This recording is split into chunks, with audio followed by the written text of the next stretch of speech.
دیکھیے صدقہ جاریہ تو اس کو کہتے ہیں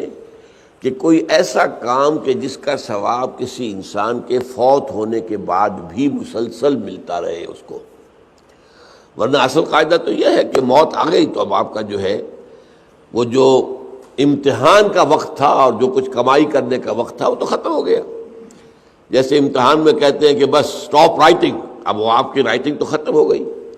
البتہ بعض اعمال ایسے ہیں کہ جن کے اثرات بعد میں بھی پھیلتے رہتے ہیں، اچھے اثرات، تو اس کے جو ہے اللہ تعالیٰ کی طرف سے اس کا ثواب بھی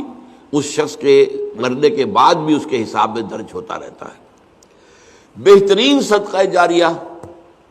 نیک اولاد ہے۔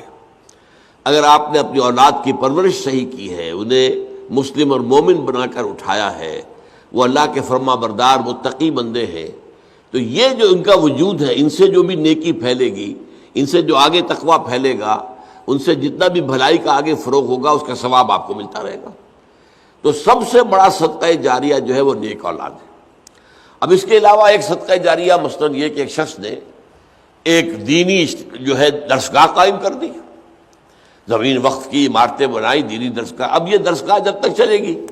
اس کے حساب میں جو ہے اس کی نیکیاں جو ہے درج ہوتی رہے گی۔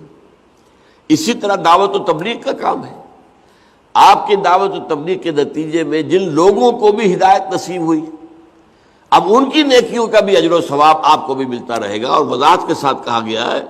بغیر ان ينتقص من اجرہ شیء، وہ جو نیکی کریں گے ان کے اجر میں کوئی کمی نہیں ہوگی۔ یہ نہیں ہوگا کہ ان کے اجر میں سے جو ہے وہ دعوت اور تبلیغ کرنے والے کو اجر ملے گا، بلکہ یہ کہ اس کا اجر بھرپور اس کو ملے گا اور اس کو اضافی طور پر جو اس کو ملے گا۔ تو یہ ہے خیر کا کوئی کام غریبوں کے لیے، عوام کے لیے، جیسے پرانے زمانے میں ہوتا تھا کہ پل بنا، چاہ بنا، مدرسہ، تالاب بنا۔ اب اس زمانے میں واٹر سپلائی تو نہیں ہوتی تھی، کہیں کنواں کھود دینا، کہیں راستے پر سبیل ایسی لگا دینا کہ پانی وہاں سے ٹھنڈا جو ہے مسافروں کو ملتی، سارے کام جو ہے یہ صدقہ جاریہ ہے۔ باقی اگر کسی نے کسی کو خون دیا ہے اور وہ نیکی کے ارادے سے دیا ہے تو اس کا اجر و ثواب اس سے ملے گا، باقی اس میں آگے اس کے کوئی منتقل ہونے کا